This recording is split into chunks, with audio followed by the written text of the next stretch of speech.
Today, we're talking about the man who created Hannibal Lecter, Thomas Harris. And if you write crime fiction, you need to understand how this man changed the genre. Thomas Harris didn't just create one of the most iconic villains in literary history.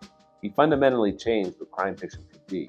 He took the procedural thriller and infused it with psychological depth, literary ambition, and a level of darkness never seen before.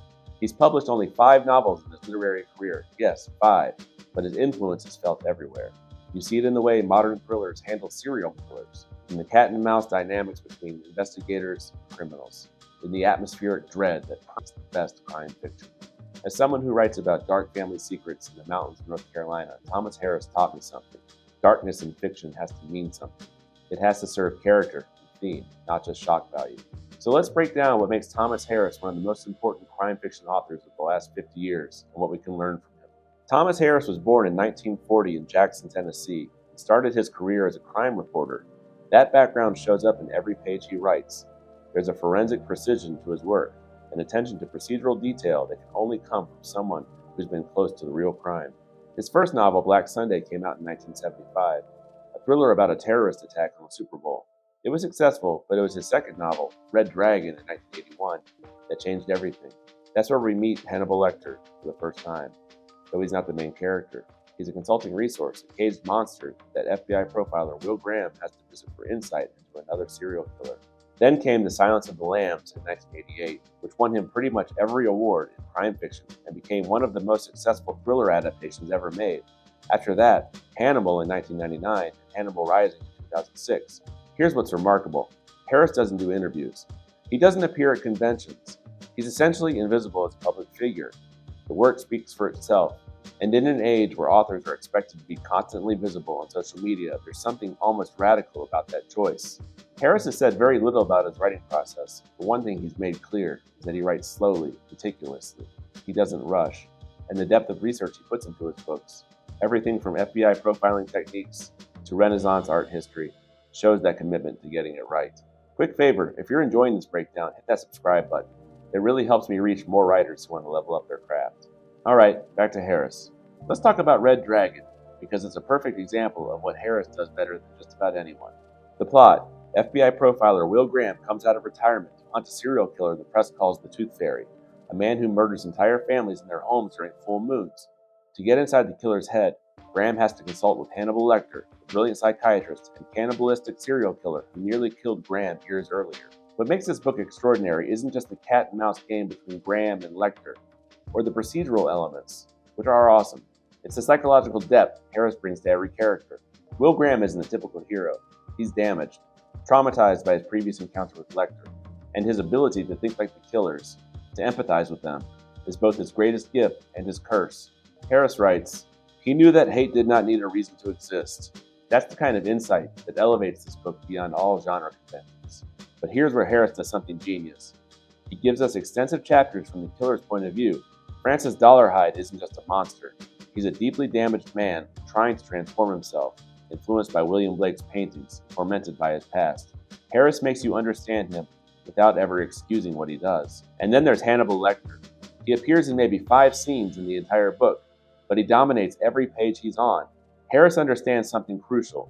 The less you show the monster, the more terrifying he becomes. Lecter is refined, cultured, brilliant, and absolutely inhuman in his ability to manipulate and destroy. The contrast is what makes him unforgettable. The writing itself is spare, precise, almost clinical at times. Harris doesn't waste words.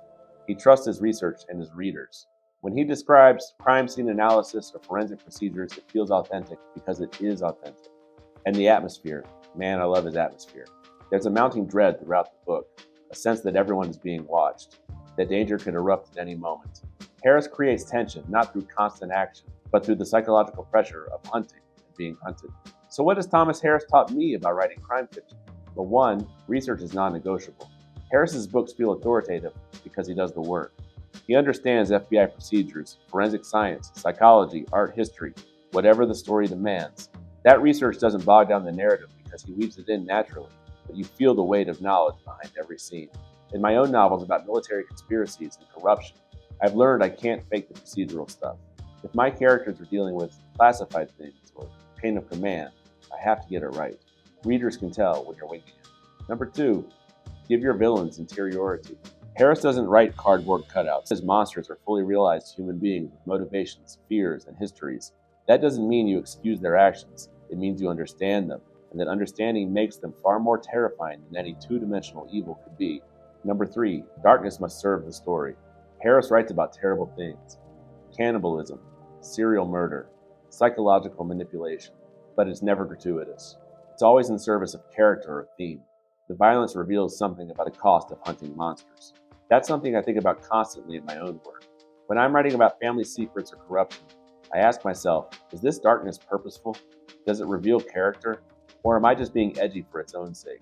Fourth, less can be more. Lecter works because he's used sparingly. The best scenes are often the quietest ones: a conversation, a moment of realization, the slow build of dread.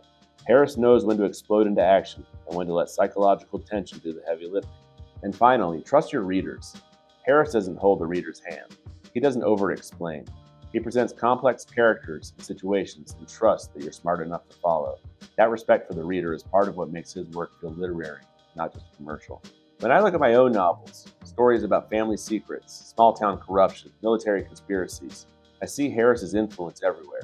Like Harris, I'm interested in how good people get drawn into darkness, how the pursuit of truth can cost you everything, how the monsters we hunt sometimes live closer to home than we want to admit. In The Moth and Redacted, I'm dealing with dark material: betrayal, violence, institutional corruption.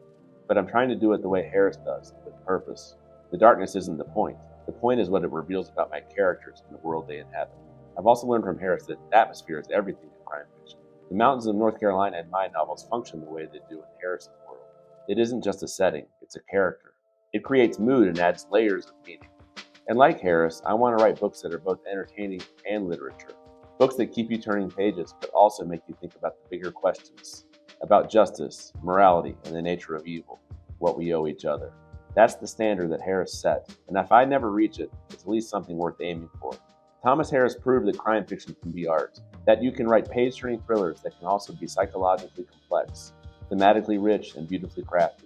He showed us that darkness doesn't have to be exploitative, that villains can be fully realized characters, that research and authenticity matter, that sometimes the most terrifying scenes are the quietest ones.